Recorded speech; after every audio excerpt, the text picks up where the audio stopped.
கர்த்தர் நம்மோடு கூட பேசும்படியாக. தகப்பனே, நன்றி செலுத்துகிறோம். உங்க கிருபை பெரியது, நீர் நல்லவர். ஒவ்வொரு வாரமும் எங்களுக்கு வேண்டிய வார்த்தைகளை தந்து எங்களோடு பேசி வருகிற உடைய கிருபைகளுக்காக நன்றி. இந்த நாளிலும் கர்த்தர் எங்களோடு கூட பேசும் உடைய நாமத்தை மகிமைப்படுத்தும் இயேசுவின் நாமத்தில் பிதாவே, ஆமென். ஹல்லேலூயா. லூக்கா சுவிசேஷம் 19வது அதிகாரம். லூக்கா சுவிசேஷம் 19வது அதிகாரத்தின் 41வது வசனத்தை வாசிக்க கேட்கலாம். அவர் சமீபமாய் வந்தபோது நகரத்தை பார்த்து அதற்காக கண்ணீர் விட்டு அழுது. ஒரு விஷயம் கூட வாசிக்கலாம். அவர் சமீபமாய் வந்தபோது, இயேசு எருசலேமுக்கு சமீபமாய் வந்தபோது நகரத்தை பார்த்து அதற்காக கண்ணீர் விட்டு அழுதார் என்று வேதம் சொல்லுகிறது. இந்த நாள் எல்லா கிறிஸ்தவர்களும் எல்லா சபைகளிலும் பாம் சண்டையாக, குருத்தோலை சண்டையாக நினைவு கூர்ந்து கொண்டாடுவது வழக்கம். நிறைய சர்ச்சஸ்ல காலையிலேயே குருத்தோலை பிடிச்சிட்டு பவனி போவாங்க. ஒவ்வொருவரும் ஒவ்வொரு விதமாய் அதை நினைவு கூறுவார்கள். எல்லாமே நல்லது, சந்தோஷம். அந்த நாளிலே கர்த்தர் செய்த ஒரு முக்கியமான காரியம் உண்டு. ஒரு பக்கம் ஆர்ப்பரித்து ஜனங்கள் எல்லாரும் தாவீதின் குமாரனுக்கு ஓசன்னா என்று துதித்து கொண்டிருக்கும் போது, இன்னொரு பக்கத்தில் இயேசுவின் முகத்தை உற்று பார்த்தால் தெரியும், அவர் கண்ணீர் விட்டு அழுதிருப்பதை பார்க்க முடியும். இன்று பேசும்படி கடந்த ஞாயிற்றுக்கிழமையிலேயே பரிசுத்த ஆவியானவர் இந்த வார்த்தையை தான் காண்பித்து தந்தார்.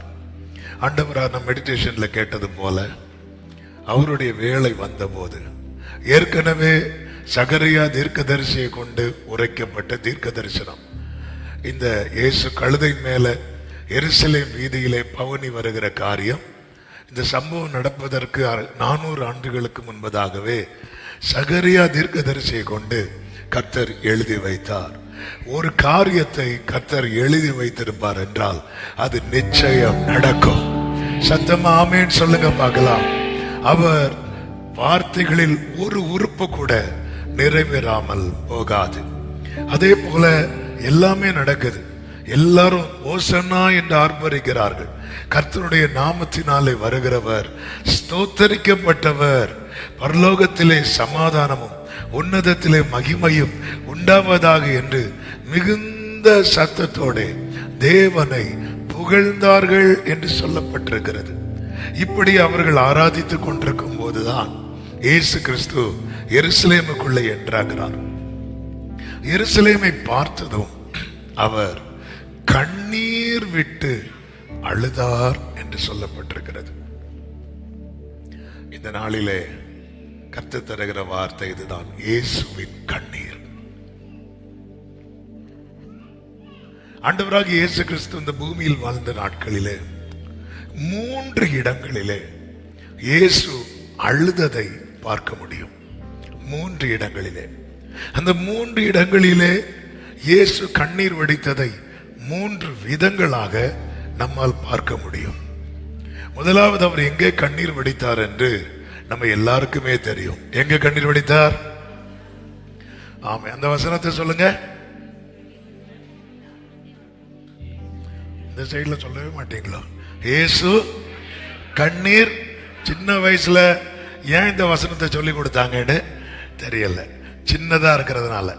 தமிழ்ல 3 வார்த்தைகள், ஆங்கிலத்துல 2 வார்த்தை தான். ஜீசஸ் வெப்ட், அவ்வளவுதான். இயேசு கண்ணீர் விட்டார். இது ரொம்ப ஈஸியா இருக்கிறதுனால சின்ன வயசுல சொல்லி கொடுப்பாங்க. இதே போல இன்னொரு வசனமும் சொல்லி கொடுப்பாங்க. என்ன வசனம் தெரியுமா? அது மட்டும்தான் நமக்கு தெரியுது. ஏதாவது சின்ன வயசுல படிக்கிறது நம்ம மைண்ட்ல இருக்கும். கர்த்தருக்கு மகிமை உண்டாவதாக. அங்கே இயேசு அழுததை பார்க்க முடியும். யோவான் சுவிசேஷம் 11வது அதிகாரத்தின் 35வது வசனத்திலே சொல்லப்பட்டிருக்கிறது, இயேசு கண்ணீர் விட்டார் என்று. நல்ல கவனமா கேளுங்க. இதை டச் பண்ணிட்டு செய்திக்குள்ளே நான் வர விரும்புகிறேன். இந்த இடத்துல இயேசு அழ வேண்டிய அவசியமே இல்லை. இயேசு இங்க வந்தது எதுக்கு தான் வந்தார் அப்படின்னா, லாசருவை உயிரோடு எழுப்பதான் வந்தார். இன்னும் சொல்ல வேண்டுமானால் அங்கிருந்த எல்லாருடைய, விசேஷமாய் மார்த்தாள் மரியாளுடைய கண்ணீரை துடைக்க வந்தார். துடைக்க வந்தார் என்று சொல்வதை விட அந்த கண்ணீரை களிப்பாய் மாற்ற வந்தார். ஆனா அந்த இடத்துல இயேசு அழுதார் என்று வேதம் சொல்லுகிறது. இயேசு அழ காரணம் என்ன? காரணம் ஒன்றுதான். 11வது அதிகாரம், அதே 11வது அதிகாரத்தின் 5வது வசனத்தை வாசிக்க கேட்கலாம். இயேசு மார்த்தாளிடத்திலும் அவளுடைய சகோதரியிடத்திலும் லாசருவினிடத்திலும் அன்பாய் இருந்தார். கரங்களை உயர்த்தி ஒரு ஹalleluya சொல்லுவோமா? இயேசு அழ காரணம் என்னவென்றால், அவர் ரொம்ப லவ் பண்ண ஃபேமிலி அது. இயேசு அன்பாய் இருந்தார். அன்பாய் இருந்த இயேசு அழுதார். ஆமென். நமக்கு எல்லாரும் பிரச்சனையும் நம்ம பிரச்சனையா உள்வாங்க முடியுமான்னு கேட்டா, அவன் பேச்சுக்கு சொல்லுவோம் முடியும்னு, ஆனா முடியாது. ஆனா நம்ம இருதயம் ஒருத்தங்களை ரொம்ப நேசிக்குதுன்னு வைங்களேன், அவங்க பிரச்சனைய நம்ம பிரச்சனையா உள்வாங்கிரும். அவங்க அழுதுட்டாங்கன்னா நம்ம கண்கள்லயும் கண்ணீர் வந்துவிடும். இங்க இயேசு அழ காரணம் என்னவென்றால், ஒரே காரணம்தான், இயேசு அன்பாய் இருந்தார். இந்த கண்ணீருக்கு ஒரு பெயர் அன்பின் கண்ணீர், tears of love. அன்பின் கண்ணீர். இயேசு அழுத போது 35வது வசனத்திலே இயேசு கண்ணீர் விட்டார் என்று சொல்லப்பட்டிருக்கிறது. அப்படி இயேசு அழுத போது அதை பார்த்து நின்ற யூதர்கள் சொன்ன வார்த்தை என்ன தெரியுமா? 36வது வசனம். அப்பொழுது யூதர்கள் இதோ இவர் அவனை எவ்வளவாய் சிநேகித்தார், இவர் அவனை எவ்வளவாய் சிநேகித்தார் என்றார்கள். அப்படி என்றால் ஒரு நற்செய்தியை சொல்ல விரும்புகிறேன். என்ன தெரியுமா? ஆண்டவர் உங்க மேல அன்பா இருக்கிறார்னா அது ஒரு நாள் நிச்சயம் உங்களை சுற்றிலும் இருக்கிறவர்கள் அறிந்து கொள்ளும்படி செய்வார். நம்புறவங்க கைகளை தட்டி ஆமென் சொல்லுங்க. இப்ப நான் ஒரு கேள்வி கேட்கிறேன், எத்தனை பேருக்கு நம்பிக்கை இருக்கிறது என் மேல் கர்த்தர் அன்பா இருக்கிறார்? கைகளை உயர்த்தி ஹalleluya சொல்லுங்க. அப்படி என்றால் லாசரு குடும்பத்துக்கு இப்படி ஒரு துன்பத்தின் பாதை அனுமதித்தது எதற்கு தெரியுமா? அவர் இந்த குடும்பத்தின் மேல அன்பா இருக்கிறதை எல்லாரும் அறிந்து கொள்ளும்படியாக, எல்லாரும் அறிந்து கொள்ளும்படியாக. என் மேல அவர் அன்பா இருக்கிறத நாளைக்கு எல்லாரும் அறிந்து கொள்வாங்க. ஆனா இன்னைக்கு நான் அறிந்து கொள்ளணும். ஹalleluya. என் மேல் அவர் அன்பா இருக்கிறதை, இங்க ஆண்டவர் அன்பா இருக்கிறார் என்பதை அற்புதம் செய்து வெளிப்படுத்தவில்லை, அழுது வெளிப்படுத்துகிறார். ஹalleluya. ஆண்டவருடைய ஆசைகளில் ஒன்று தெரியுமா? அவர் யாரை நேசிக்கிறாரோ அவங்களை அவர் ரொம்ப நேசிக்கிறார் அப்படிங்கிறத அவங்கள சுத்தி இருக்கிறவங்க அறியணும். இது ஆண்டவருக்கு ரொம்ப, ஏன்னா அது டிவைன் லவ்ல, இது கள்ளக்காதல் கிடையாது, மறைஞ்சு ஒளிச்சு வச்சு, இது டிவைன் லவ். இதுல ஹோலினஸ் தான் ஃபுல் 100% அதுதான் இருக்கிறது. இது பரிசுத்தமான காதல், இது உண்மையான சிநேகம். இந்த அன்பை அவர் நமக்கு கிருபையாய் பாராட்டி இருக்கிறார். அப்போ என் மேல அவர் வச்ச அந்த மட்டும் தெரியப்படுத்துறது மட்டும் இல்ல,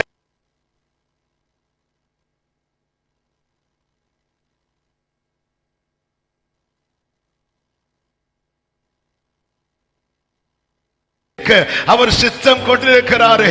இதற்கு காரணம் அவர் நம்மேல் வைத்த அன்பு. இந்த அன்பை, அதனாலதான் லாசரு வியாதியா இருக்கிறான் என்கிற செய்தி இயேசுவுக்கு வருகிறது. அந்த செய்தி வந்ததும் இயேசு இன்னும் 2 நாள் தங்கினார். சில காரியத்துல ஆண்டவர் டிலே பண்ணுவார். இது செய்யக்கூடாது என்று அல்ல, நல்ல கவனமா கேட்கணும். நாயினூர் விதவையின் மகன் மரிக்கிறான். அவன் மரித்த போது அந்த ஸ்திரீக்கு இயேசுனை யாருன்னு தெரியுமான்லாம் தெரியாது. அவன் இந்த பாடியை தூக்கிட்டு வராங்க. இந்த ஸ்திரீக்கு ஏற்கனவே ஹஸ்பண்ட் இறந்தாச்சு. இவங்க ஒரே பையன், அந்த ஒரு பையனை இறந்துட்டான். என்ன ஒரு வேதனை! இப்படி அவங்க அந்த நாயின் என்கிற ஊருக்கு அப்படி தூக்கிட்டு வராங்க. அந்த டோரை தாண்டுற, அதாவது இவங்க அந்த கிராமத்தை விட்டு வெளியே கால் வைக்கிற நேரத்துல வெளியிருந்து ஒருத்தர் உள்ள கால் வச்சார். அவர் யாரு தெரியுமா? மரணத்தை ஜெயமாய் விளங்கினவர் இயேசு. நாயினூர் விதவையின் மகனை உயிரோடு எழுப்பாங்க வரல. நாயினூர் விதவையும் மரித்த தன் மகனை இயேசுவினிடத்துல கொண்டு போகல. எதேர்ச்சையான ஒரு சந்திப்பு, தற்செயலான ஒரு சந்திப்பு, ஒரு ஆக்சிடென்ட் ஆன ஒரு சந்திப்பு.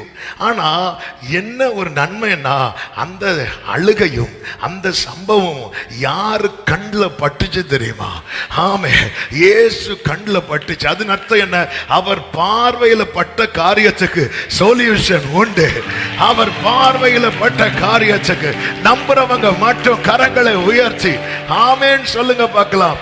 எனவேதான் சங்கீதக்காரன் தேவ பிள்ளைங்களாம் இப்படி ஜெபம் பண்ணுவாங்க, உம்முடைய முகத்தின் ஒளி எங்க மேல ஒரு வாட்டி பார்த்துருங்க ஆண்டவரே. நீங்க பார்த்துட்டீங்கன்னா முடிஞ்சப்பா. அவர் பார்வையில பட்டுச்சு. இப்படி அவரை பாஸ் பண்ணி போறாங்க. அந்த அம்மா அழுதுட்டே போகுது. அதுக்கு பக்கத்துல கொஞ்சம் பேர் போறாங்க. பின்னாடி அந்த பாடையை சுமந்து கொண்டு கொஞ்சம் பேர் வராங்க. போயிட்டு இருக்கிற பாடை திடீர்னு நிக்குது. ஆமா, ஏன்னா இவர் பாடையை தொட்டார், அப்படி பிடிச்சு வைக்கிறார். வாகாது இல்லை இல்லை, இப்படி நிக்கிறாங்க. என்னடா இந்த டோரை தாண்ட முடியல. இந்த டோரை தாண்டுனா அடக்கம் தான். ஆமே, எந்த இடத்துல ஆமா என்ன செய்யணும்னு அறிந்திருக்கிறவர் நான் ஆராதிக்கிற தேவன். கைகளை உயர்த்தி ஒரு ஆமேன்னு சொல்லுங்க பார்க்கலாம். எல்லாரும் கவனமா கேட்கறீங்கன்னு நான் நம்புறேன். கேட்கறது மாதிரி ஆக்ட் விட வேண்டாம்.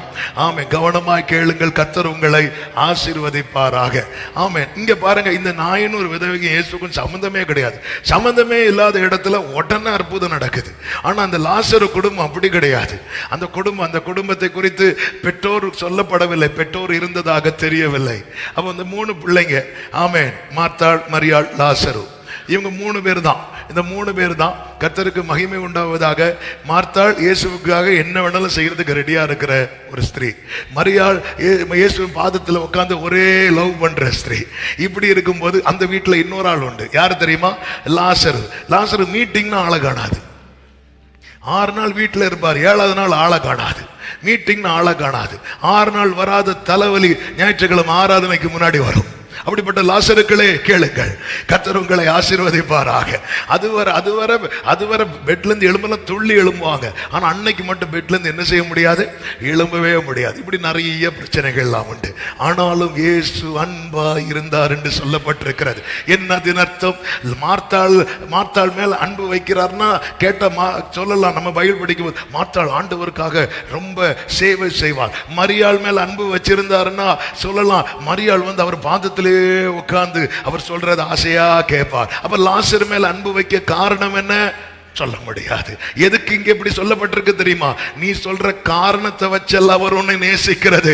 அவருக்கு உன்னை பிடிக்கும், அதனால அவர் நேசிக்கிறார். நல்ல கையை தட்டி ஆமேன்னு சொல்லுங்க. நம்ம சொல்ற காரணத்தை வச்சு இல்ல அவர் என்ன நேசிக்கிறது. நம்ம அப்படி நினைச்சிடக்கூடாது.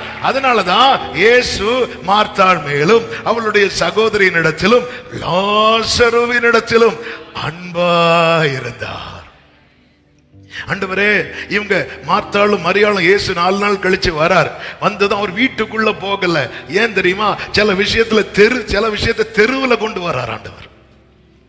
ஹல்லேலூயா. ஆமா, வீட்டுக்குள்ள வியாதியா இருக்கும் போது இயேசு வந்திருந்தா எங்க போயிருந்திருப்பாரு தெரியுமா?